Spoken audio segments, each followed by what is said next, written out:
आदेश आले, अफवा आल्या, रंगीबिरंगी झेंडे आले, दगडासोबत धोंडे आले, कळपा कळपा न गेंडे आले, धर्मासाठी कडवे आले, मतांसाठी भडवे आले.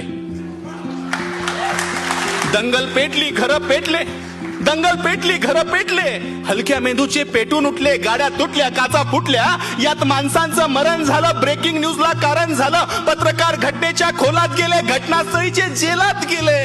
त्यांना जामीन द्यायला आलं कोण? झेंड्यावाले का धर्मावाले? आले माय बाप आणि भाऊ. चल दंगल समजून घेऊ, खरं खोटं तपासून पाहू की हे जे काल झालं, हे जे काल झालं त्यात फक्त गरीबाचं हाल झालं.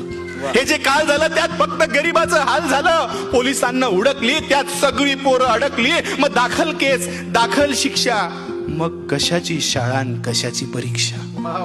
मग पोलीस स्टेशनात गाड्या आला, दंगल पेटवणारा भाड्या आला, त्यांची आपापसात मीटिंग झाली, आतल्या आत सेटिंग झाली, पैशानं कोंडी फुटली, पुढाऱ्यांची पोरं सुटली. असं सगळं घडतं दंगलीच्या भोवताल, असं सगळं घडतं दंगलीच्या भोवताल. पेटवणाऱ्याची सुटतात, बाकी भाकरीसाठी मवताल. आता जेलात त्यांच्या ढुंगणावर रोज कच्चून दंडे पडतात. दादा हो, एकदा जाताना साहेबाला विचारा, कोलम कसा असतो, थर्ड डिग्री कसा असतो. आता त्यांच्या ढुंगणावर जेलात रोज कच्चून दंडे पडतात. पेटवणाऱ्याची सुटली, बाकी सालोसाल सडतात. असं सगळं दंगलीमध्ये होत असतं भाऊ. चल दंगल समजून घेऊ, खरं खोटं तपासून पाहू.